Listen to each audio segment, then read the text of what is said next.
Du coup, on devait rentrer le lendemain à Paris. Attends, c'était à quelle heure? C'était genre hyper tôt, c'était genre 5 heures. Notre train, il était genre à 5 heures du matin. Sauf qu'on a fait la fête jusqu'à 3 heures, ok? Et du coup, bah, on était très fatigués. Et puis, on avait un petit peu picolé. Non. Et puis, bah, du coup, on s'est couché. Et comme monsieur, il est stressé facilement, et il y avait un trajet, et que les trajets, ça le stresse, et bah, quand il est très stressé, il fait des crises de somnambulisme. Donc là, cette nuit-là, on dort paisiblement. Et là, je sens la couette qui s'arrache, genre. Mais il arrache la couette. Et là, il se bat avec quelqu'un, mais dans le vide. Genre, il y a personne en face de lui, mais lui, il se bat, d'accord? Il met des coups de poing et il met des coups de pied. Genre, le gars, il est là, il le turbo-fume en 1v1, mais il y a personne devant lui. Et là, il se met à crier, mais genre à crier, les gars, comme si quelqu'un essayait de l'étrangler. Alors, promis, c'est pas moi. Promis, c'était pas moi, les gars. Et genre, vraiment, le 1v1, grosse patate dans sa gueule, tu vois. Et là, il se lève, il se met debout et il se met à courir dans le couloir de la chambre d'hôtel. Il a dit, mais il est crack, il est crack.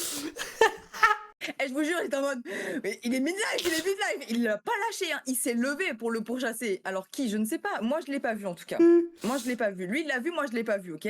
Après, c'est pas parce qu'il a vu personne qu'il y avait personne, tu lui as sauvé la vie.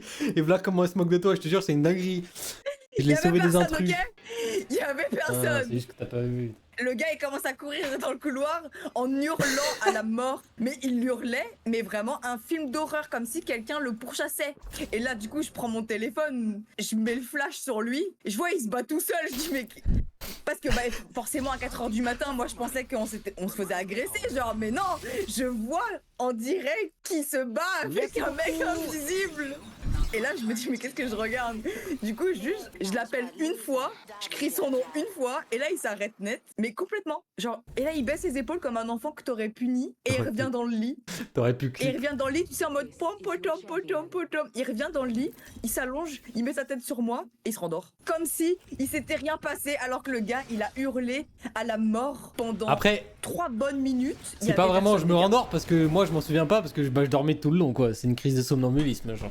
Oui, mais en fait, ah oui, c'est ça qui est super flippant, c'est que pendant tout ce truc-là, toute sa crise, il a les yeux ouverts, mais il me voit pas, il me regarde pas en fait. Moi, j'ai aucun souvenir de ça. Le seul truc qu'il a stoppé de sa crise, c'est quand je l'ai appelé par son prénom. Le gars, il a dissocié, genre. Et voilà. Et en fait, bah, le lendemain, il s'en rappelait pas du tout. Et moi, bah, ça m'avait grave marqué. Et à chaque fois que je voulais lui en parler, il était en mode, ouais, on peut en parler plus tard. Et moi, j'étais trop mal. J'étais en mode, mais enfin, t'as fait un 1v1 avec un mec qu'on n'a pas vu. Je voudrais qu'on en parle, s'il te plaît.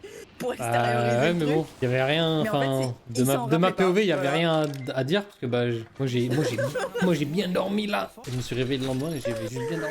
Je me rappelle de rien.